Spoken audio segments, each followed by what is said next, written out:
தீமைகளை ஆண்டவர் நன்மையாய் மாற்றி விடுவார். உங்கள் வாழ்க்கையில் தீமைகளை கர்த்தர் நன்மையாய் மாற்றி விடுவார். அதனால் சோர்ந்து போகாதங்க. ஜெபத்தில் உறுதியாருங்க. விசுவாசத்தை விட்டு விடாதங்க. அப்போ ஏற்ற காலத்தில் அதெல்லாம் நிறைவேறுவதை நீங்கள் காண்பீங்க.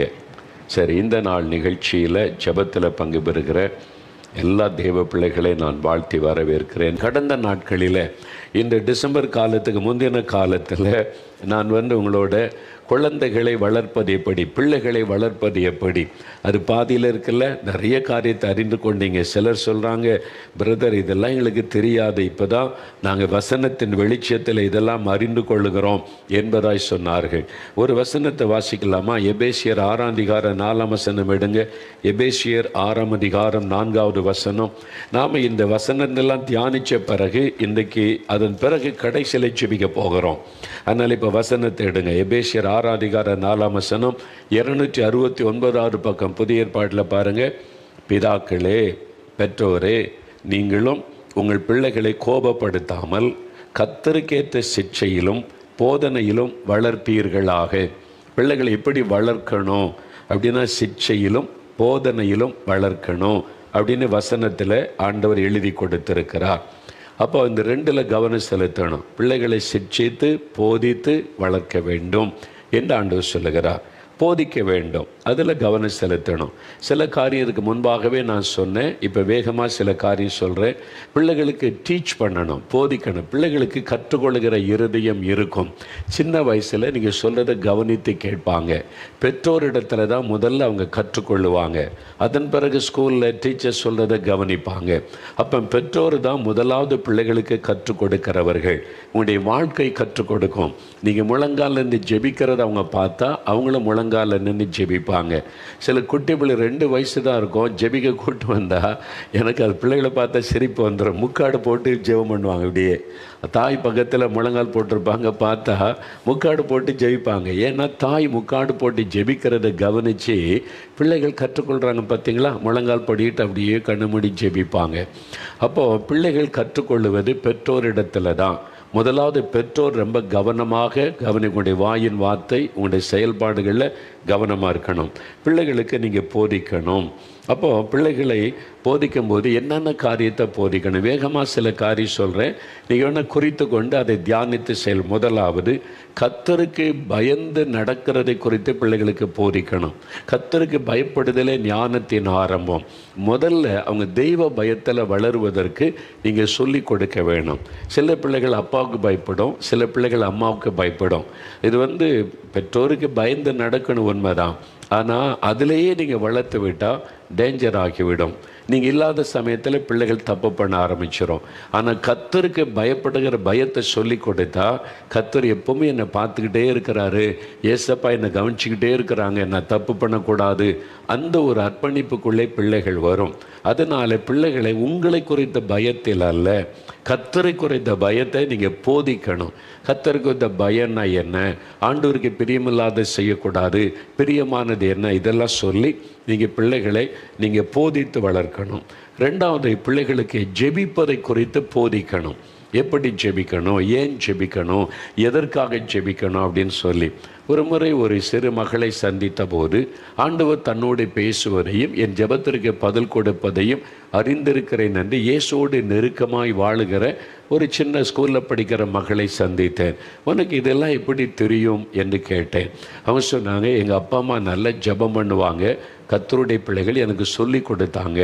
மகளே, அதிகாலையில் எழும்பி ஜெபிச்சா ஆண்டவருக்கு ரொம்ப பிரியம். அப்போ நம்ம நல்லா ஜெபிக்கலாம், ஆண்டவர் நம்மோடு பேசுவதை கேட்க முடியும் என்று தாய் தகப்பன் சொல்லி கொடுத்தாங்க. ஸ்கூலில் படிக்கிற அந்த சின்ன அந்த மகள் அதிகாலையில் சில சமயம் 4 மணி 5 மணிக்கெல்லாம் எழும்பி பல்லு விளக்கி முகம் கழுவி முதல்ல பைபிள் வாசித்து ஜெபம் செய்வாளாம். பாருங்கள், அதிகாலையில் எழும்பி ஜெபிக்கிற பழக்கத்தை பெற்றோர் சொல்லி கொடுத்தாங்க. அப்புறம் அந்த மகள் சொன்னாள், நீ முதலாவது மற்றவங்களுக்காக செபிக்கணும், எனக்கு ஞானம் வேணும், படிப்பு வேணும், மார்க்கு வேணும், இதெல்லாம் செபிக்கிறதுக்கு முன்னால் நம்முடைய இந்திய தேசம் ஊழியக்காரர்கள் மிஷினரிகள் ஊழியம் செய்கிறாங்க, மற்ற மக்கள் இன்னும் ரட்சிக்கப்படாமல் பாவத்தில் சாபத்தில் இருக்கிறாங்க, அவங்களுக்கெல்லாம் ஜெபிக்கணும்னு சொல்லி கொடுத்தாங்க. முதல்ல நான் மற்றவங்களுக்காக ஜெபம் பண்ணுவேன். அதனால அந்த மகள் இயேசுவோடு நெருக்கமாய் வாழுகிற ஒரு உன்னதமான அனுபவத்தை பெற்றுக்கொண்டாள். அது எப்படி அவளுக்குள் வந்தது? தாய் தகப்பன் போதித்தார்கள். நீங்கள் உங்கள் பிள்ளைகளுக்கு ஆவிக்குரிய காரியத்தை சொல்லி கொடுக்குறீங்களா? முதலாவது ஆவிக்குரிய காரியத்தை கற்றுக் கொடுக்கணும். நீங்கள் ஏபிசிடி கற்றுக் கொடுக்குறீங்க, ரைம்ஸ் சொல்லி கொடுக்குறீங்க, இதெல்லாம் கற்றுக் கொடுக்குறீங்க. பிள்ளைகள் படிக்கணும் ஏபிசிடி சொல்லணும்னு மகிழ்ச்சி அடைகிறீங்க. முதலாவது ஆவிக்குரிய காரியத்தை பிள்ளைகளுக்கு கற்றுக் கொடுக்கணும். அதான் ஃபஸ்ட்டு. நீங்கள் முதல் இடம் ஆவிக்குரிய காரியம் பிள்ளைகளுக்கு சொல்லிக் கொடுக்க முதலிடம் கொடுக்கணும். அப்போ கர்த்தருக்கு பயப்படுகிற பயம், ஜெபிப்பதை கற்றுக் கொடுக்கணும். அதன் பிறகு வேதத்தை வாசிப்பது தியானிப்பதை பிள்ளைகளுக்கு கற்றுக் கொடுக்கணும். சும்மா பைபிள் படி நீயே படின்னு சொல்லாமல் சின்ன பிள்ளைகளுக்கு முதல்ல பக்கத்தில் வைத்து வேத வசனத்தை வாசிப்பது, அதை எப்படி தியானித்து ஜெபிக்கணும் என்பதை கற்றுக் கொடுக்கணும், போதிக்க வேண்டும். நீங்கள் சொல்லிக் கொடுத்தா பிள்ளைங்க அப்படியே செய்வாங்க. இந்த வசனம் ரொம்ப முக்கியம். நீங்கள் சண்டே கிளாஸில் சொல்லிக் கொடுப்பாங்க, சண்டே கிளாஸில் சொல்லிக் கொடுக்குறாங்க, இருக்கட்டும். முதலாவது தாய் தகப்பன் நீங்கள் உங்களுடைய பிள்ளைகளுக்கு போதிக்கணும் வசனத்தை. அப்போ நீங்கள் தான் அதுக்கு முதலிடம் கொடுக்கணும். நீங்கள் தான் முக்கியமானவங்க. அப்போ பிள்ளைகளோடு உட்கார்ந்து பைபிள் வசனத்தை நீங்கள் வாசிக்கணும். நீ போய் வாசி, ஒரு அதிகாரம் வாசி, படிச்சுட்டு வா, அப்படி சொல்லக்கூடாது. உட்கார வைத்து ஏபிசிடி சொல்லி கொடுக்குறீங்களா, எழுது, ஏ இப்படி எழுது, பி இப்படி எழுது, கையை பிடிச்சு சொல்லி கொடுக்குறீங்களே ஏபிசிடியை, வசனத்தை நீங்கள் பக்கத்தில் சொல்லி கொடுக்கணும்ல. இது பைபிள்னா என்னது, புதிய ஏற்பாடு பழைய ஏற்பாடுன்னா என்னது, இது ஆண்டோடைய வசனம் எப்படி, இது கர்த்தருடைய வசனம், கொஞ்சம் கொஞ்சமாக சொல்லிக் கொடுங்க. ஒரே நாளில் எல்லாம் தேவையில்லை, சின்ன சின்னதாக சொல்லி கொடுத்தீங்கன்னா பிள்ளைகள் அதை மனசில் பதித்து கொள்ளுவாங்க. ஏன் பைபிள் வாசிக்கணும்? அந்த வசனத்தின் மூலமாக ஆண்டவர் எப்படி நம்மோடு பேசுவார். சும்மா வாசித்தால் போதாது, வசனத்தின்படி வாழ ஒப்பு கொடுக்கணும் என்பதை சொல்லிக் கொடுக்கணும். வசனத்தில் இப்படி இருந்தால் அப்படி நம்ம நடக்கணும். அதை தான் ஏசப்பா கவனிக்கிறாங்க. இதெல்லாம் சொல்லிக் கொடுக்க வேண்டும். நான் மலேசியா போயிருந்த போது ஒரு டாக்டர், அவங்க ஒரு டாக்டர், மருத்துவ டாக்டர், ஸ்பெஷலிஸ்ட்டு. ஒரு நாள் அவங்கள்ட்ட பேசும்போது அவங்களுடைய பிள்ளைகள் ஸ்கூலில் படிக்கிற பிள்ளைகள் தெரியும். அப்போ பல வருஷத்துக்கு முன்னால் நான் கேட்டேன். அப்போ பிள்ளைகள் எங்கேன்னு கேட்டேன். அவங்க பைபிள் காலேஜ் போயிருக்காங்கன்னாங்க. பைபிள் காலேஜுக்கா? ஸ்கூலில் தானே படிக்காங்க, 5ஆவதோ 6ஆவதோ படிக்கிறாங்க. அப்போ பைபிள் காலேஜுக்குன்னு சொல்கிறீங்கன்னு ஆச்சரியமாக கேட்டேன். அப்போ இந்த டாக்டர் சொன்னாங்க, விடுமுறை நாள் வருதில்ல, நம்ம ஊரில் மே ஜூன் 2 மாதம் லீவெல்லாம் வரும், 1 மாதம் 2 மாதம் லீவு. டாக்டர் சொன்னாங்க, இப்போ ஸ்கூல் விடுமுறை நாளில் அந்த 2 மாதம் எத்தனை நாள் ஸ்கூல் லீவோ அந்த நாளில் பைபிள் காலேஜுக்கு அனுப்பிடுவேன். அந்த பைபிள் காலேஜில் போய் எதுக்கு பைபிள் காலேஜுக்கு ஸ்கூலில் படிக்கிற பிள்ளைகளை அனுப்புகிறீங்க? அப்போ நான் முன்னால் நினச்சிருந்தது, பைபிள் காலேஜுக்கு போகிறவங்க ஊழியம் செய்கிறவங்க தானே போவாங்க, அப்படி தானே நீங்களே நினைக்கிறீங்க, நானும் அப்படி தான் நினச்சேன். அந்த டாக்டர் சொன்ன பிறகு தான் எனக்கே ஒரு வெளிச்சம் கிடைத்தது. அவன் சொன்னான், பிரதர், நான் இந்த வேதத்தை சும்மா வாசிக்கிறது போகிறது, ஒரு டெய்லி வாசிக்கணும், இப்படியே தான் வாழ்ந்து கொண்டு இருந்தேன். ஆனால் பைபிள் காலேஜில் கற்றுக் கொடுக்கறதை அறிந்து நான் ஈவினிங்கில் போய் பைபிளை கற்றுக்கொள்ள ஆரம்பித்த பிறகு தான் தேவன் இந்த வசனத்தின் மூலமாக எப்படியெல்லாம் நம்மோடு பேசுகிறார் என்பதை அறிந்து கொண்டு என் வாழ்க்கையை ஆசீர்வாதமான வாழ்க்கையாய் மாறினார். அதனால் என் பிள்ளைகளும் வசனத்தை அறிந்து கொள்ளணும். ஊழியம் செய்கிறதுக்கு தான் பைபிள் அறியணும்னு இல்லை, எல்லாருக்குமே பைபிள் தெரியணும். அதனால் என் பிள்ளைங்க சின்ன வயசுலே வேதத்தை அறிந்து கொள்ளட்டும்னு சொல்லி விடுமுறை நாட்களில் அதுக்குன்னு காலேஜ் வச்சுருக்கிறாங்க மலேசியாவில். அதுக்கு அனுப்பிடுற பிள்ளைகள் போய் 2 மாதம் தங்கி நல்லா பைபிள் படிச்சுட்டு வருவாங்க என்பதாய் சொன்னார். நம்ம பெற்றோர் அறிந்து கொள்ளுங்க. பிள்ளைகளுக்கு பைபிள் கற்றுக்கொள்ளுவதற்கு நீங்கள் முயற்சி பண்ணணும், சொல்லி கொடுக்கணும், பக்கத்தில் உட்கார வைத்து. அதுக்கான சில்ட்ரன்ஸ் பைபிள் இருக்குது, சிறுவர் வேதாகமும். அதை எடுத்திங்கன்னா டெய்லி ஒரு ஸ்டோரி பிள்ளைகளை உட்கார வச்சு பைபிளில் இருக்குது, அதை நீங்கள் சுலபம் புரிந்து கொள்கிற மாதிரி இருக்குன்னு சின்ன குட்டி பிள்ளைகளெல்லாம் வாசிக்க வச்சிங்கன்னா தினம் ஒரு பைபிள் சத்தியத்தை பிள்ளைகள் மனதில் பதிய வச்சிடலாம். நீங்கள் டைம் கொடுக்கணும், பெற்றோர் பிள்ளைகளுக்கு நேரம் கொடுத்து. அவங்க கொஞ்சம் பெரிய பிள்ளைகள் ஆயிட்டிங்கன்னா வாழ்வியல் வேதாகம் இருக்குல்ல, நான் உங்களுக்கு சொல்லியிருக்கிறேன். அந்த பைபிளில் வந்து நிறைய ஸ்டடி இருக்குது ஒவ்வொன்றை பற்றியும். சபைன்னா என்ன, பாவன்னா என்ன, ரட்சிப்புன்னா என்ன, ஞானஸ்தானன்னா என்ன, எல்லாமே பைபிளில் இருக்குது. அதை நீங்கள் சொல்லிக் கொடுக்கணும். வாரத்துக்கு ஒரு தலைப்பில் பிள்ளைகளுக்கு சொல்லிக் கொடுத்தீங்கன்னா வசனத்தில் அவங்க தேறினவங்க ஆயிடுவாங்க. அப்போ இந்த வாழ்வியல் வேதாகமும் நாளைக்கு நான் உங்களுக்கு என்ன தெளிவாக காண்பிக்கிறேன், இதெல்லாம் வாங்கி பெற்றோர் நீங்கள் பிள்ளைகளை உட்காந்து பைபிளை நீங்கள் படிக்கணும், கற்றுக்கொள்ளணும், ஆராய்ந்து பார்க்கணும். இதெல்லாம் உங்களுடைய குடும்பத்துக்கு பிள்ளைகளுக்கு ரொம்ப அவசியம். மூன்றாவது, பிள்ளைகளுக்கு உபவாசிக்க சொல்லிக் கொடுக்கணும். நீங்கள் உபவாசிக்கிறீங்கல்ல, இந்த உபவாச ஜபத்துக்கு 3 நாள் உபவாசியமும் குட்டி பிள்ளைகளாக வந்திருக்கிறாங்க, ஸ்கூலில் படிக்கிற பிள்ளைகளாக வந்திருக்கிறாங்க. நான் நீ கூப்பிட்டு பேசினேன், எங்கே வந்திருக்கிறீங்க? ஜெபிக்க வந்திருக்கிறேன். யார் வந்திருக்க? அப்பா அம்மா கூட வந்திருக்கிறேன் நான். இது உபவாச ஜபல சாப்பாடு கிடையாதுல்ல, நான் சாப்பிட மாட்டேன்ல, உபவாசம் பண்ணி என் தேசத்துக்காக ஜெபிப்பேன். குட்டி பிள்ளைகள் சொல்கிறாங்க. அப்போ பிள்ளைகளுக்கு அதை பெற்றோர் போதிச்சிருக்கிறாங்க. சின்ன பிள்ளைகள் கூட உபவாசம் பண்ணி தேசத்துக்காக ஜெபிக்க பெற்றோர் கற்றுக் கொடுத்ததுனால பிள்ளைகள் அந்த அனுபவத்துக்குள்ளே வந்தாங்க. அப்போ நீங்கள் பிள்ளைகளுக்கு அதை சொல்லி கொடுக்கணும். ஜபம், உபவாச ஜபம், அதை நீங்கள் சொல்லி கொடுத்தீங்கன்னா பிள்ளைகள் அழகாக வாரத்தில் ஒரு நாள் ஒரு வேளை சாப்பிடாம நம்ம உபவாசத்தை ஜெபிக்கணும்னு சொல்லி பாருங்கள், ரொம்ப சின்சியராக பிள்ளைகள் செய்வாங்க. நீங்கள் போதித்து பழக்கணும். ஐயோ சின்ன பிள்ளைகள் சாப்பிடாம இருந்தால் எப்படி? ரொம்ப அக்கறை. நீங்கள் வந்து ஆவிக்குரிய காரியத்தில் அக்கறைப்படுங்க. தயவு செய்து ஒரு வேளை சாப்பிடலன்னா பிள்ளைகள் ஒன்றும் பாதிக்கப்படாது. சொல்லிக் கொடுங்க. இதெல்லாம் கற்றுக் கொடுத்து நீங்கள் பிள்ளைகளுக்கு போதித்து வளர்க்கணும். 5வது பாருங்கள், கர்த்தருக்கு கொடுப்பதை பற்றி பிள்ளைகளுக்கு போதிக்கணும். கிவிங், காணிக்கை கொடுப்பது. நீங்கள் அப்படியே நீங்கள் ஞாயிற்றுக்கிழமை ஆராதனை போகும்போது சும்மா சில்லறை காசு எடுத்து காணிக்கை பையில போட்டுன்னு சொல்லக்கூடாது. பிள்ளைகளுக்கு கொடுத்து ஜபம் பண்ணி இது கர்த்தருக்கு கொடுக்குறோம், கர்த்தர் தான் அதை அங்கீகரிக்கணும், நீ ஜபத்தோட காணிக்கையில் நீ படைக்கணும்னு சொல்லி பிள்ளைகளுக்கு காணிக்கை கொடுக்க சொல்லி கொடுக்க வேணும். அது ரொம்ப முக்கியம். கொடுப்பதை குறித்து ஆண்டவருக்கு நீங்கள் கொடுக்கிற காரியத்தை குறித்து போதிக்க வேண்டியது அவசியம். நான் பார்க்குற சில பிள்ளைகள் வருஷத்தில் ஒரு முறை இந்த கேம்புக்கு ஒரு முறை சில குழந்தைகள் உண்டியலோடு வருவாங்க. இது என்னதுன்னு கேட்டால், எங்கள் அப்பா எங்கள் அம்மா எனக்கு கொடுக்குற காசை நான் அந்த உண்டியலில் போட்டு கொண்டு வந்திருக்கிறேன், என்ன மாதிரி சின்ன பிள்ளைகளுடைய ஆசீர்வாதத்துக்கு பயன்படுத்துங்க. பிள்ளைகள் பார்த்திங்களா, கொடுக்குற ஒரு பழக்கம் பேரண்ட்ஸ் சொல்லி கொடுத்ததுனால உண்டியல் வச்சு கொண்டு வருவாங்க. பிள்ளைகள் குட்டி குட்டி பிள்ளைகள் கொண்டு வரும். அவங்க வந்து என் கையில் கொடுப்பாங்க. இது என்னதுன்னு கேட்டால் காணிக்கம்பாங்க. இது ஏதுன்னா, எனக்கு எங்கள் அம்மா கொடுத்ததெல்லாம் இந்த உண்டியலில் போட்டிருக்கிறேன், இதை ஊழியத்துக்கு கொடுக்குறேன், என்ன மாதிரி சின்ன பிள்ளைகளுக்கு இயேசுவை அறிவிக்க பயன்படுத்துங்க, ஏழை குழந்தைகளுக்கு உதவி செய்ய பயன்படுத்துங்கன்னு பிள்ளைகள் கொண்டு வந்து தருவாங்க. எப்படி தெரியும்? அந்த பெற்றோர் போதிச்சாங்க. பிள்ளைகளுக்கு சொல்லிக் கொடுங்க. கொடுக்கிறத நீங்கள் சொல்லிக் கொடுக்கணும். அதே மாதிரி ஏழைகளுக்கு கொடுப்பதையும் சொல்லிக் கொடுக்கணும். ஏழைகளுக்கு உதவி செய்யணும், நம்மை சுற்றி இருக்கிற ஏழைகளுக்கு தாராளமாக கொடுக்கணும், அப்படி நீங்கள் சொல்லிக் கொடுக்கணும். உனக்கு கொடுக்குற காசுலேருந்து கொடு, அந்த பழக்கத்தை பிள்ளைகளுக்கு ஏற்படுத்தணும். டேவிட் ஸ்டூவர்ட்னு ஒரு ஊழியக்காரர் உண்டு. இந்தியாவில் இருந்தாங்க, இப்போ அமெரிக்காவில் ஊழியம் செய்கிறாங்க. அவங்க அப்பா ஒரு மிஷினரியாக ஊழியம் செய்கிறவங்க. அவங்க சொன்னாங்க, அந்த காலத்தில் ஒரு 50 வருஷத்துக்கு முன்னால் ஸ்கூலில் படிச்சுக்கிட்டு இருக்கும்போது பிள்ளைகளுக்கு வந்து காணி 1 ரூபா, அதை ஸ்கூலில் போனால் மிட்டாய் வாங்கி சாப்பிட கொடுத்தா அவங்க அப்பா கூப்பிட்டு 1 ரூபா எனக்கு தர்றேன், நீ வந்து மிட்டாய் வாங்குவியோ அது வாங்கியோ நீ இல்லை ஐஸ் வாங்குவியோ வாங்கினா இந்த 1 ரூபா நான் உனக்கு தரும்போது இதில் 90 காசு தான் உனக்கு, 10 காசு கர்த்தருக்குரியது. தசம பாகத்தை நீ கர்த்தருக்கு கொடுத்துடணும். 10ல் 1 கர்த்தருக்கு, 90 பைசா தான் உனக்கு செலவு பண்ணி சொல்லியே கொடுப்பாங்களாம்.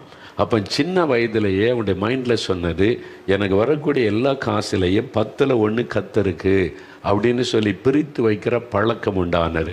உங்கள் பிள்ளைகளுக்கு சொல்லி கொடுக்கணும். நான் உனக்கு காசு தரேன், 10 ரூபா தரேன், அல்ல 100 ரூபா. நீங்கள் காலேஜில் படிக்கிற பிள்ளைகளானாலும் 100 ரூபா கொடுத்தா 90 ரூபா தான் நீ பயன்படுத்தணும், 10 ரூபா கர்த்தருக்குரியது. பிள்ளைகளையே கொடுக்க வைப்பதற்கு நீங்கள் பழக்கணும், போதித்து வளர்க்கணும். ஆண்டவருக்கு கொடுப்பது, ஏழைகளுக்கு கொடுப்பது. பிறந்த நாள் வந்தால் கேக்கு வெட்டுறீங்க, நிறைய பணம் ஆயிரக்கணக்காக செலவு பண்ணுறீங்க. உங்களுக்கு வசதி இருந்தால் செய்யுங்க, உங்களுடைய வசதிப்படி. கடன் வாங்கிலாம் செய்யாதங்க. அப்படி செய்யும்போது நீங்கள் என்ன பண்ணுங்க, பிறந்த நாளுக்கு பிள்ளைகள் வந்து கிஃப்டை எதிர்பார்க்கும், வித்தியாசமாக யோசிக்கும்ல, அது மாதிரி உண்மை. அது மாதிரி மற்ற பிள்ளைகள் செய்கிறத பார்க்குறதுனால புது ட்ரெஸ்ஸு, கேக்கு வெட்டுறது, ஃப்ரெண்ட்ஸ் எல்லாம் கூப்பிட்டு ஜாலியாக செலவு பண்ணுறது தப்பு இல்லை. ஆனால் அதுக்கு மத்தியில் இன்னொன்று செய்யுங்க. பிள்ளைகளுக்கு அனாதை விடுதிகள் இருக்குல்ல, ஆர்ஃபனேஜ், அவங்களுக்கு கூப்பிட்டு போய் அந்த பிள்ளைகளுக்கு உங்கள் பிள்ளைகள் கையினால் உணவு கொடுக்க வைங்க. அங்கே கேக்கு வெட்டி அந்த குழந்தைகளுக்கு கொடுக்க வையுங்க. அந்த குழந்தைகளுக்கு ட்ரெஸ் எடுத்து கொடுக்க வைங்க. பிள்ளைகளை வித்தியாசமாக பழக்குங்க. உலக மக்களை போல பழக்காதங்க. உலக மக்கள் அப்படி செய்யட்டும். நம்ம ஆண்டவருடைய பிள்ளைகள் நம்ம இயேசுக்கு பிரியமானது செய்யணும். உன் கையினால் இந்த ஏழைகளுக்கு சாப்பாடு கொடு, ட்ரெஸ்ஸு கொடு, கேக்கு கொடு, நீ பழக்குங்க. பிள்ளைகள் கர்த்தருக்குள்ளே சந்தோஷப்படுவாங்க. கர்த்தர் பிள்ளைகளை குறித்து சந்தோஷப்படுவார். ஆடம்பரமாக பணக்காரங்களுக்கே நம்ம பிறந்த நாள் கொண்டாட நீ செலவு பண்ணி என்ன பிரயோஜனம் நினைக்கிறீங்க? அது நமக்கு சந்தோஷம். ஆண்டவர் சந்தோஷப்படுவாரா? ஆசிந்தவரை சந்தோஷப்படுத்துகிறது, ஏழைகளை சந்தோஷப்படுத்துவது. சின்ன வயசுலேயே குழந்தைகளுக்கு அதை விதைங்க, அதை போதிங்க, அந்த பழக்கத்துக்கு கொண்டு வாங்க. சரி, அப்புறம் சர்ச்சைக்கு ஏன் போகணும், சபைன்னா என்ன, ஊழியன்னா என்ன, பிள்ளைகளுக்கு சொல்லிக் கொடுங்க. எதுக்கு நம்ம சர்ச்சுக்கு போகிறோம், சண்டே கிளாஸ்னா என்ன, ஏன் நம்ம ஞாயிறு பள்ளிக்கு போகணும், இதெல்லாம் நீங்கள் போதிக்கணும். சொல்லிக் கொடுத்து முக்கியத்துவத்தை பிள்ளைகளுக்கு கற்றுக் கொடுக்கணும். பாஸ்டர்னா யார், போதகர்னா யார், அவங்களை எப்படி நம்ம கனப்படுத்தணும், அவங்களுக்காக ஜெபிக்கணும். சின்ன வயசுலேயே பிள்ளைகளுக்கு நீங்கள் சொல்லிக் கொடுக்கணும். ஊழியங்கள், மிஷினரி ஊழியன்னா என்ன, அவங்க வட இந்தியாவில் இப்போ எப்படி ஊழியம் செய்கிறாங்க, இதெல்லாம் நீங்கள் சொல்லிக் கொடுக்கணும். அப்போது முதலாவது ஆவிக்குரிய காரியத்தை பிள்ளைகளுக்கு போதிக்கணும். நீங்கள் போதித்து வளர்க்கணும்னு வசனத்தில் சொல்லப்பட்டிருக்கிறது. அடுத்தது என்னென்னா ஒழுக்கத்தை போதிக்கணும், டிசிப்ளின். அதை நீங்கள் பிள்ளைகளுக்கு போதிக்கணும். சொல்லி கொடுத்தா பிள்ளைகள் அப்படியே செய்வாங்க. உங்கள் வீட்டில் எப்படி ஒழுக்கத்தை கடைப்பிடிக்கணும், வெளியில், ஸ்கூலில், சமுதாயத்தில் நம்ம போகும்போது எப்படி ஒரு டிசிப்ளின் ஒழுக்கமாக நடந்து கொள்ளணும், இதெல்லாம் பிள்ளைகளுக்கு நீங்கள் சொல்லி கொடுத்தா அப்படியே செய்வாங்க. பெரியவர்களுக்கு மரியாதை கொடுக்கணும். நான் சொன்ன பார்த்தீங்களா, கடந்த முறை ஒரு வீட்டுக்கு போய் கதவை தட்டுறேன். அங்கே குட்டி பிள்ளை வந்தால் என்ன யாருன்னு அந்த பிள்ளைக்கு தெரியல. ஆனால் என்னை பார்த்த உடனே முதலாவது தோத்துறங்கள் அப்படின்னு கை கூப்பி சொன்னது. சின்ன குட்டி பிள்ளை சொல்லிட்டு உள்ளே போய் யாரோ ஒரு அங்கிள் வந்திருக்கிறாங்கப்பா அப்படின்னு சொல்லுகிறாரு. நான் உள்ளே போனால் அந்த குட்டி பிள்ளையை அறிமுகப்படுத்துகிறாங்க. எவ்வளோ ஒரு மரியாதையாக பெரியவங்களை பார்த்த உடனே யாருன்னே தெரியாட்டா கூட தோத்துற அங்கிள்னு சொல்லிரு. பார்த்தீங்களா, அதை பெற்றோர் கற்றுக் கொடுத்த ஒரு காரியம். உங்கள் பிள்ளைகளுக்கு சொல்லிக் கொடுக்கணும். பெரியவங்க நம்ம வீட்டுக்கு வந்தால் முதல்ல ஸ்தோத்திரம் சொல்லணும் அப்படின்னு சொல்லி கொடுக்கணும். மரியாதையாக நம்ம பேசணும், அன்பாக பேசணும். சில பிள்ளை பார்த்துட்டு அப்படியே மூஞ்சி திருவிட்டு போகும். யாருன்னா நமக்கு என்ன நீ போகும். இதெல்லாம் பெற்றோருடைய போதனையில் தான் இருக்கிறாரு. சின்ன வயசுலேயே நீங்கள் சொல்லி கொடுக்கணும். நான் அமெரிக்காவுக்கு போனால் சில பெற்றோர் ரொம்ப கஷ்டப்படுவாங்க. ஏன்னா அமெரிக்காவுடைய அங்கே கலாச்சார வித்தியாசம் இல்லை. பெரிய பிள்ளைங்க காலேஜில் படிக்கும், வேலை செய்யும், கூப்பிட்டு அங்கிள் வந்திருக்கிறாங்க தோத்திர சொல்லுன்னா அவங்க கையை வராது. அவங்களுக்கு பழக்கம் இல்லைல்ல, அவங்க மேலே தப்பு இல்லை, பழக்கம் இல்லைல்ல. சில ஹாய் அப்படிம்பாங்க. சில பிள்ளைகள் பெற்றோருக்கு ஒரு மாதிரி இருக்கும். ஒரு மாதிரி என்னடா இது ஒரு ஊழியக்காரன் நம்ம பிள்ளைங்க ஹாயின்னுதுங்க, கையெடுத்து கும்பிட்டு ஒரு தோத்திர சொல்ல மாட்டேங்குதேன்னு. நான் அந்த சூழ்நிலை பார்த்துட்டு அது ஒன்றும் இல்லை, இந்த அமெரிக்காவில் இந்த பிள்ளைகள் வளர்ந்ததில்லை, ஓகே அப்படின்னு நான் கை கூப்பி தோத்திர சொல்லிடுறேன். அந்த பிள்ளைகளுக்கு ஒரு மாதிரி ஆயிரும். நான் தோத்திரம் பண்ண உடனே அவனுக்கு கை வராது. அந்த சின்ன வயசில் பழக்கம் இல்லையே. நீங்கள் பெரிய வயசில் சொன்னால் என்ன செய்வேன்? சின்ன வயதில் சொல்லி கொடுத்து வளர்த்துருந்தா ஒரு ஊழியக்காரன்ப்பா சபைக்கு போனால் தோத்திர சொல்லுங்கள், அமெரிக்கா ஸ்டைல் ஹாய் அப்படின்ட்டு போவாங்க பாஸ்டர்னாலும். நீங்கள் தமிழ் கலாச்சாரத்தை சொல்லி கொடுக்கணும். நாம் பெரியவங்களுக்கு இப்படி மரியாதை செய்யணும். பாஸ்டரை பார்த்தா நம்ம இப்படி தான், அவங்கெல்லாம் ஹாய் சொல்லட்டும், என்ன வேணாலும் சொல்லட்டும், நம்ம இப்படி செய்வோம், நம்முடைய கலாச்சாரம்னு சொல்லி கற்றுக் கொடுத்தீங்கன்னா. சில பிள்ளைகள் அமெரிக்காவுக்கு போன போது நான் பார்த்தேன், தமிழ்நாட்டில் உள்ள பிள்ளைகளை விட அவ்வளவு அருமையாக அவங்க ட்ரெஸ்ஸு, நம்ம தமிழ்நாட்டில் போடுற இந்த பிள்ளைகள் போடுற இந்த மாதிரி ட்ரெஸ்ஸை விட இன்னும் ரொம்ப நீட்டாக ஒரு ஒரு இடர்ல உண்டாக்குற மாதிரி இல்லாமல் அழகான ட்ரெஸ் உடுத்தி தோத்திர சொல்லி அப்படி இருக்கிற குடும்பங்களையும் நான் பார்த்தேன் அமெரிக்காவில். அங்கே தான் பிறந்து வளர்ந்த பிள்ளைகள். காரணம் பெற்றோர், அந்த பேரண்ட்ஸ் கவனம் செலுத்தினாங்க. நம்ம பிள்ளைகள் இந்த கலாச்சாரத்தை விட்டுறக்கூடாது, இந்த மரியாதை விட்டுறக்கூடாது, இந்த ஒழுக்கத்தை சொல்லி கொடுக்கணும்னு கற்றுக் கொடுத்ததுனால அந்த பிள்ளைகள் அதே இதில் அழகாக வளர்ந்து நிற்குது. அமெரிக்கா ஒரு குழந்தை கொண்டு வந்திருக்காங்க, அழகாக தமிழ் பேசுது. எனக்கு ரொம்ப ஆச்சரியம். நிறைய பிள்ளைக்கு தமிழே தெரியாத தகவல்னு சொல்லும். ஆனால் அழகாக அந்த குழந்தை தமிழ் பேசுது. எப்படின்னு கேட்டேன். எங்கள் வீட்டில் நாங்கள் நல்லா தமிழை சொல்லி கொடுத்து, இது நம்முடைய தாய்மொழி, இது தெரியணும், நீ ஆங்கிலம் படித்தாலும் தமிழ் மொழி தெரியணும்னு கற்றுக் கொடுத்துருக்குறோம். குழந்தை அவ்வளோ ஸ்வீட்டான தமிழ் பேசுது. அது கேட்கணும் போல் இருக்குது. அமெரிக்காவில் பிறந்த குழந்தை தான், வளர்ந்த குழந்தை தான். அப்போ எங்கே பிறந்து வளர்ந்தாலும் பெற்றோர் தான் பொறுப்பு. நிறைய பெற்றோர் பிள்ளைகளுக்கு அது நேரம் கொடுத்து கற்றுக் கொடுக்காததுனால விளைவு தான் பிள்ளைகள் அது தவறி போவதற்கு காரணம். அதனால உங்களுடைய பிள்ளைகளுக்கு ஒழுக்கத்தை கற்றுக் கொடுக்கணும். அது மாதிரி ஸ்கூலுக்கு போகும்போது டீச்சர் வந்தால் எழுந்து நின்று வணக்கம் சொல்லணும். நீங்களே சொல்லி கொடுக்கணும். அது மாதிரி மற்ற பிள்ளைகளோடு பழகும்போது டிசிப்ளினாக பழகணும், எப்படி நடந்து கொள்ளணும், இதெல்லாம் நீங்கள் அன்பாக நடக்கணும், மரியாதையாக நடக்கணும், மற்றவங்கள்ட்ட அன்பு காட்டணும். இதெல்லாம் நீங்கள் வீட்டிலே சொல்லி கொடுத்து அனுப்பணும். முக்கியம். அது மாத்திரம் இல்லை, சமுதாயத்தில் போகிறோம், கடத்தூருக்கு போகிறோம், ஒருத்தர் அப்படி இடிச்சிட்டாங்க அப்படின்னா சாரி கேட்கறதுக்கு சொல்லிக் கொடுங்க. Sorry uncle, sorry aunty. ஒரு தெரியாமல் பட்டுட்டு கால் பட்டுட்டு சாரி கேட்க சில பிள்ளை அப்படி முறைச்சிட்டு போகும், பார்த்துருக்கீங்களா? ஸோ அதுக்கு அந்த பிள்ளை மேலே தப்பு கிடையாது. பேரண்ட்ஸு நீங்கள் சொல்லிக் கொடுத்தா பிள்ளைகள் அப்படியே செய்யும். ஓ, நீ பிள்ளை அந்த காலை இடிச்சிட்ட, சாரி கீழே அங்கிள்கிட்ட பிள்ளைகள் கேட்குங்க அப்படின்னா. அப்போ சின்ன வயசுலேயே தெரிஞ்சிடும். நம்ம தப்பு பண்ணால் யாருக்காவது இடைஞ்சல் உண்டாக்கிட்டா சாரி கேட்கணும், மன்னிச்சிருங்கன்னு கேட்கணுன்னு தெரியும். தேங்க்ஸ் சொல்லு, இதை பழக்கணும். ஒரு சின்ன காரியத்தினோட அங்களுக்கு தேங்க்ஸ் சொல்லு, அவங்களுக்கு தேங்க்ஸ் சொல்லு. இதெல்லாம் நம்ம சமுதாயத்தில் இந்த நல்ல பழக்கங்களை பிள்ளைகளுக்கு சொல்லி கொடுத்தா அழகாக அந்த பிள்ளைகள் அதை செய்வாங்க. அதே மாதிரி ட்ரெஸ்ஸு காரியத்தில் பெற்றோர் பிள்ளைகளுக்கு சொல்லி கொடுக்கணும். 12 வயசு வரைக்கும் கையில்லாத சட்டை கூட பெண் பிள்ளைகள், முக்கியமாக பெண் பிள்ளைகள் கவனிக்கணும். பெண் பிள்ளைகளுக்கு தான் அதிக ஆபத்து, பெண் பிள்ளைகள் தான் அதிகம் பாதிக்கப்படுறாங்க. அதனால பெண் பிள்ளைகளை நம்ம கவனம், பைபிளில் அதான் எழுதப்பட்டிருக்கு, பெண் பிள்ளைகள் காரியத்தில் கவனம் செலுத்த வேண்டியது. ட்ரெஸ்ஸு காரியத்தில் ரொம்ப பைபிளில் சொல்லப்பட்டிருக்கிறது பெண்களுக்கு என்று சொல்லி. ஆண்களுக்கும் டிசிப்ளின் வேணும் ட்ரெஸ்ஸில். பெண்களுக்கு ஏன் அதிகம் சொல்லப்படுதுன்னா அது சமுதாயத்தை நமக்கே தெரியும். அதனால் 12 வயசு வரைக்கும் தான். அதுக்கு மேலே போனால் கை வச்ச சட்டை, இதெல்லாம் சின்ன வயசில் சொல்லி கொடுக்கணும். நான் சின்ன பிள்ளை தானே, எதுக்கு என்ன இப்படி போய் சொல்கிறீங்கன்னு சொன்னாலும் விளக்கணும். ரொம்ப குட்டி பிள்ளைகள்னால் பரவாயில்ல, இப்போ நீ பெரிய பிள்ளை ஆகிட்ட, மற்றவங்க எல்லாம் கவனிப்பாங்க, நம்ம ஆண்டோடைய பிள்ளைகள் ட்ரெஸ்ஸு காரியத்தில் கவனமாக இருக்கணும், அதெல்லாம் சொல்லி கொடுக்க வேண்டும். அது மாதிரி சுடிதார் போட்டால் துப்பட்டா போடணும். துப்பட்டா எதுக்கு? ஸ்டைலுக்கு கழுத்தில் சுற்றிக்கிறக்கா? நீங்கள் பாருங்கள், இதெல்லாம் இன்றைக்கி பிள்ளைகள் அதெல்லாம் விட்டுட்டாங்க. ஸ்கூலில் படிக்கும்போது பாருங்கள் துப்பட்டாவை எப்படி போடுறாங்க. ஸ்கூலில் டிசிப்ளின் சொல்லி கொடுத்து இப்படி தான் துப்பட்டா போடணும் அப்படின்னு சொல்லி கொடுத்து அனுப்புகிறாங்க. ஆனால் காலேஜுக்கு போன உடனே கழுத்தை சுற்றிக்கிறாங்க, ஸ்டைலுக்கு போடுறாங்க. ஸ்டைலுக்கு போடுவதில் துப்பட்டா அது ஒரு ஒழுக்கம். பிள்ளைகள் தங்களை ஒழுக்கமாக தங்களை கவனித்து கொள்ளுவதற்கு, மற்றவங்களுடைய கண்களுக்கு இடரல் உண்டாக்காதபடி இருப்பதற்கு தான் துப்பட்டா. இதை பிள்ளைகளுக்கு நீங்கள் சொல்லிக் கொடுக்கணும்ல. சொல்லிக் கொடுக்கறதுனால அது கழுத்தில் சுற்றுது, ஸ்டைலாக பின்னால் போட்டுக்கிட்டு போகுது. அது முன்னால் போட்டு எப்படி உன்னுடைய பரிசுத்தத்தை காத்து கொள்ளணும், மற்றவங்க அப்படி பார்த்தா நான் என்ன பண்ணுறது சொல்லக்கூடாது. இடரலை உண்டாக்குற மாதிரி நம்முடைய ட்ரெஸ் இருக்கக்கூடாது என்பதை வசனத்திலேருந்து பிள்ளைகளுக்கு சொல்லி கொடுக்கணும். சின்ன வயசில் ஸ்கூலில் படிக்க வரைக்கும் பிள்ளைகள் துப்பட்டாவை கரெக்டாக போடுறாங்கல்ல, அதுக்கு பிறகு இஷ்டத்துக்கு நீங்கள் விட்டுடுறீங்க. அதுங்க அந்த டிவிலையும் அதுலேயும் அவங்களையும் இவங்களையும் பார்த்துட்டு, ஏன்னா விளம்பரம்லாம் இப்போ வெளிநாட்டில் கூட இப்படி விளம்பரம் இல்லை, அசிங்கப்படுத்துகிற அருவருப்பான விளம்பரங்களை தமிழ் டிவி நிகழ்ச்சிகள் கூட வர ஆரம்பித்து விட்டார். ரொம்ப கவனம் செலுத்தணும். பெற்றோர் சொல்லிக் கொடுக்கணும். மற்றவங்க முகம் சுளிக்கிற மாதிரி உன்னுடைய உடை இருக்கக்கூடாது. அதனால் துப்பட்டா எதுக்கு கொடுக்கப்பட்டிருக்கிறது, அதுக்கு கரெக்டாக பயன்படுத்தணும். அது ஸ்டைலுக்கு போடுவது அல்ல. இதெல்லாம் சொல்லிக் கொடுக்கணும்.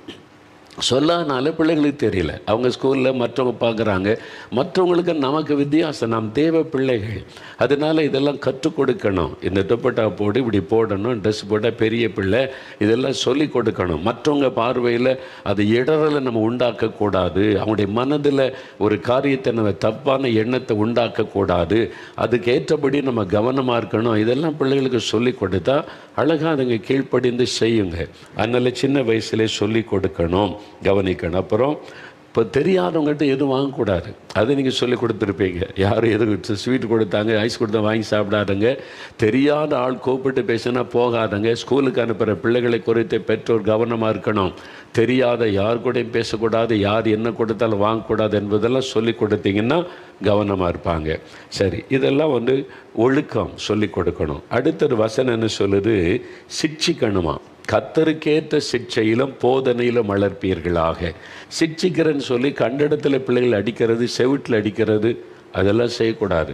ஆனால் வசனம் என்ன சொல்லி தெரியுமா? நீதிமொழிகள் 22 அதிகாரம் 15வது வசனம் பாருங்கள். நீதிமொழிகள் 22 அதிகாரம் 15வது வசனம். பைபிளில் திருப்பங்க. பழைய ஏற்பாட்டில் 782வது பக்கம் பாருங்கள். 15வது வசனம். பிள்ளையின் நெஞ்சில் மதியீனம் ஒட்டி இருக்கும், அதை தண்டனையின் பிரம்பு அவனை விட்டு அகற்றும். பார்த்தீங்களா? பிள்ளையின் நெஞ்சில் மதியீனம் ஒட்டி இருக்கும், அதை தண்டனையின் பிரம்பு அவனை விட்டு அகற்றும். இன்னொரு வசனம் பாருங்கள். நீதிமொழிகள் 23 13 14 வசனம். அடுத்த பக்கத்தில் பாருங்கள். வசனம் என்ன சொல்லுது பாருங்க. பிள்ளையை தண்டியாமல் விடாதே, அவனை பிரம்பினால் அடித்தால் அவன் சாக மாட்டான், சாகான். நீ பிரம்பினால் அவனை அடிப்பதினால் பாதாளத்திற்கு அவன் ஆத்மாவை தப்புவிப்பாயே. வசனம் எவ்வளோ எச்சரிப்பு ஆண்டவர் எழுதியிருக்கிறார். பிரம்பு கையாடுங்க, பிரம்பு வச்சு அடிங்க. பொதுவாக அந்த காலத்தில் சொல்லுவாங்க, எங்கள் வீட்டிலலாம் பிரம்பு இருக்கும். பிரம்பு இருந்தால் முட்டுக்கு கீழே தான் அடிப்பாங்க. முட்டுக்கு கீழே அடிங்க. அது சேதம் உண்டாக்காது. தலையில் அடிக்கிறது, செவிட்டில் அடிக்கிறது, அது மாதிரி பிள்ளைகளை தண்ணி இப்போ தொடவே முடியாது. பேரண்ட்ஸும் தொட முடியாது, டீச்சர்ஸும் தொட முடியாது. அப்படி காலம் வந்துட்டு. ஒரு காலத்தில் ஸ்கூலில் நாங்கள் படிக்கும்போது என்ன வேணாலும் அடிங்க, பிள்ளைக்கு சொல்லிக் கொடுங்க, நாங்கள் கேட்க மாட்டோம், அப்படி சொல்லி தான் ஸ்கூலில் விடுவாங்க. இப்போது பிள்ளையை தொடக்கூடாது, திட்டக்கூட கூடாது, அவ்வளோதான். அந்த மாதிரி. ஆனால் டீச்சர்ஸால் ஒன்றும் பண்ண முடியல. டீச்சர்ஸே எப்படி பிள்ளைகளை கண்ட்ரோல் பண்ணி குழப்பத்தில் இருக்கிறாங்க. பெற்றோராவது நீங்கள் சொல்லி கொடுக்கணும். உங்கள் வீட்டிலையாவது பிரம்ப கையாடணும். நான் பாஸ்டர் மோகன் அவங்க சர்ச்சுக்கு போயிருந்தேன். New life assemblies of God சர்ச்சில் சென்னையில் ஒரு ஞாயிற்றுக்கிழமை ஆராதனையில் பிரசங்கம் பண்ண கூப்பிட்டுருந்தாங்க. நான் உட்கார்ந்துருந்தபோது பாஸ்டர் ஆராதனை நடத்தி கொண்டு இருந்தாங்க. அப்போ 2 குழந்தைகளை பிரதிஷ்டை பண்ணுறாங்க. கை குழந்தைகளை பெற்றோரை கூப்பிட்டு பிரதிஷ்டை பண்ணுறாங்க. அப்போ அது எப்படி பண்ணுறாங்கன்னு நான் பார்த்துக்கிட்டே இருந்தேன். பாஸ்டர் அந்த 2 பெற்றோரை நிறுத்தி குழந்தைகளோடு அவங்க நிற்கிறாங்களா, பொம்மை மாதிரி அழகாக இருக்குது, குழந்தைகளை பிரதிஷ்டை பண்ண போகிறாங்க. பாஸ்டர் கேட்டாங்க, பிரம்பு வாங்கிட்டீங்களா அப்படின்னு. எனக்கு முதல்ல புரியல. பாஸ்டர் ஏதோ கேட்குறாங்களே இப்போ பெற்றோர்கிட்டன்னு சொல்லி திரும்ப கவனித்தேன். பிரம்பு வாங்கிட்டீங்களா அப்படின்னு கேட்குறாங்க. அது எனக்கு ரொம்ப ஆச்சரியம். எந்த பாஸ்டராவது நீங்கள் அப்படி கேட்பீங்களா? குழந்தைகளை பிரதிஷ்டை பண்ண வந்த பெற்றோர்கிட்ட பிரம்பு வாங்கிட்டீங்களான்னு கேட்டாங்க. வசனம் பிள்ளைகள் பிறந்த உடனே ஒரு பிரம்பு வாங்கி வச்சிடணும். அப்போ அதுக்கு தெரியும், பிரம்பு எடுத்துட்டா பிள்ளைகளுக்கு தெரியணும், தண்டிக்க போகிறாங்க, நம்ம ஏதோ தப்பு பண்ணிட்டோம், அதனால தான். சும்மா கண்டதுக்கு அடிக்கிறது இல்லை. ஒரு தப்பு பண்ணால் ஒரு அடித்து சரிப்படுத்துவது. தண்டனையின் பிரம்பு அவர்களை பாதாளத்துக்கு ஆத்மாவை தப்புவிக்கும். நீங்கள் கண்டிக்கலைன்னா இஷ்டப்படி விட்டுட்டிங்கன்னா நாளைக்கு அந்த பிள்ளை பாவம் செய்து தப்பு செய்து நரகத்துக்கு போனால் பெற்றோர் தான் பொறுப்பு. உங்கள் கையில் ஆண்டவர் குழந்தை கொடுத்து வளர்க்க சொன்னால் எப்படி வளர்க்குறீங்க? தேவன் கவனிக்கிறார். அதனால் தண்டனையின் பிரம்பு அதை குறித்து வேதம் சொல்லுகிறாரு. ஒரு சமயம் ஒரு பெரிய அதிகாரி அவர் சந்தித்து அவருடைய ஆஃபீஸுக்கு போயிருந்த பெரிய ஆஃபீஸர், அவர் தான் top head of the department, பெரிய ஆஃபீஸர். அவர்கிட்ட பேசிக்கிட்டு இருக்கும்போது சொன்னார், பிரதர், எங்கள் அப்பா ரொம்ப கண்டிப்பாக இருப்பாங்க, எங்கள் அம்மாவும் சரி, தப்புன்னு அடிப்பாங்க, கொட்டுவாங்க, ரொம்ப கண்டித்து வளர்த்த. அப்போ எனக்கு ரொம்ப கஷ்டமாக இருந்துச்சு, இந்த மாதிரி அப்பா அம்மா எனக்கு கிடச்சிருக்கு அப்படின்னு சொல்லி. ஆனால் இப்போது எங்கள் அப்பாவை நினச்சிட ஆண்டவருக்கு நன்றி சொல்கிறேன். ஒரு கண்டிப்பாக என்னை சிட்சித்து கண்டித்து வளர்த்ததுனால தான் நான் படித்து இன்றைக்கி ஒரு பெரிய ஆஃபீஸர் ஆகி இருக்கிறேன். என் இஷ்டப்படி விட்டுருந்தா என் வாழ்க்கை சீரழிந்து போயிருக்கோம். இப்போ தான் தெரியுது என் தகப்பனாருடைய கண்டிப்பினுடைய அந்த ஆசீர்வாதம் என்பதாய் சந்தோஷமாக அவர் சொன்னார். இன்னொரு சமயம் ஒரு வாலிபனை பார்த்தேன் சென்னையில். அவன்கிட்ட பேசும்போது சொன்னால் அவனுக்கு படிப்பும் இல்லை, வேலையும் இல்லை, சும்மா சுற்றிக்கிட்டு இருக்கிறான். ஏன்டா நீ தம்பி சும்மா சுற்றுற ஏண்டான்னு கேட்டால், இதுக்கெல்லாம் காரணம் எங்கள் அம்மா தான் அங்கிள் அப்படின்னா. அம்மாவா? அப்படி அம்மா எப்படி காரணமாக முடியும்? நான் படிக்காமல் போன காரணம் அவங்க தான். நான் இப்படி வேலை இல்லாமல் சும்மா சுற்றிட்டு இருக்கான்னு அவங்க தான்றான். அது எப்படின்னு சொல்ல ஒரு தாய் எப்படி அப்படின்னு நினைப்பாங்கன்னா, எங்கள் அப்பா ரொம்ப கண்டிப்பானவங்க, நான் வந்து ஒழுங்காக இருக்கணும்னு கண்டித்து அடித்து வளர்க்கணும்பாங்க. எங்கள் அம்மா வந்து குறுக்கிறது, என் பிள்ளையை அடிக்காதுங்க, என் பிள்ளையை தொடாதங்க அப்படின்னுடுவேன். நான் தப்பு பண்ண தான் எங்கள் அப்பா அடிப்பாங்க. எங்கள் அப்பான்னா பயம். ஆனால் எங்கள் அம்மா வந்து செல்லம் கொடுத்து வளர்த்து, எங்கள் அப்பா சொல்லுவாங்க சாப்பாடு கிடையாது முழங்கால நெல்லிடான்னிடுவாங்க. எங்கள் அப்பா அப்படி பண்ண தனியாக கூட்டு வந்து சாப்பாடு கொடுத்து இப்படி ஓடி போயிருந்து அனுப்பிடுவாங்க. என்னை வந்து எங்கள் அப்பா கண்டிக்கும் போது எங்கள் அம்மா விட்டு இருந்தால் நான் சரியாக இருப்பேன். ஆனால் எங்கள் அம்மா குறுக்கே நின்று என்னை செல்லம் கொடுத்து எங்கள் அப்பா கண்டிப்பதையும் தடுத்ததுனால படிப்பும் செய்யலை, இன்னைக்கு ஊர் சுற்றி கொண்டிருக்கிற நிலைமைக்கு ஆயிட்டேன். இப்போ தான் எனக்கு தெரியுது எங்கள் அப்பாவுடைய கண்டிப்பு எனக்கு அவசியமாக இருந்தது, எங்கள் அம்மாவால் அது போய்ச்சேன்னு சொல்லி இப்போ வருத்தப்படுகிறேன். தயவுசெய்து கவனிங்க பெற்றோர், உங்கள் பிள்ளைகள் அப்படி வருத்தப்படுற மாதிரி நடத்துறாதங்க. கண்டிக்கிற காரியத்தில் கண்டிங்க. அதாவது எபிரேயர் 12:10 சொல்லுகிறது, கொஞ்ச காலம் சிட்சிக்கணும். சின்ன வயசில் டீனேஜ் வந்த பிறகு அடிக்கூடாது. அதை நாளைக்கு சொல்கிறேன். டீனேஜ் பிள்ளைகளை எப்படி ஹேண்டில் பண்ணுறது, டீனேஜ் பிள்ளைகளுக்கு என்ன பிரச்சனை வரும், இதை பெற்றோர் நிறைய பேர் அறியவில்லை. அது நாளைக்கு நான் அதை குறித்து உங்களோடு பேச போகிறேன், செபிக்க போகிறோம். ஒரு வயசு வரைக்கும் தான் கண்டிக்கணும். அதுக்கு மேலே கம்பு எடுக்கிறது, அடிக்கிறது, கை நீட்டுறதெல்லாம் இருக்கக்கூடாது. அது வித்தியாசமாக பிள்ளைகளை டீல் பண்ணணும். அதனால தான் இந்த பிள்ளைகளை வளர்க்கக்கூடிய ஞானம் எனக்கு வேணும் ஆண்டவரே. பிள்ளைகிட்ட என்ன பேசணும், எப்படி நடக்கணும், எதுக்கு கண்டிக்கணும், எதுக்கு கண்டிக்கக்கூடாது, கண்டித்தா கண்டபடி அடிக்கிறது, அப்புறம் போட சாப்பாடு கிடையாதுன்னு சொல்கிறது, அடுத்த நேரம் உட்காந்து ஏன் கண்டிக்கிறாங்கன்றதை விளக்கமாக சொல்லணும். சில பிள்ளைகள் சொல்ல, எதுக்கு எங்கள் அப்பா என்னை அடிக்கிறாருன்னே தெரியல, கோபம் தான் என்னை அடிக்கிறாரு. அப்போ பெற்றோர் மேல அன்பு பாசம் எல்லாம் போயிடும், மரியாதை போயிடும்.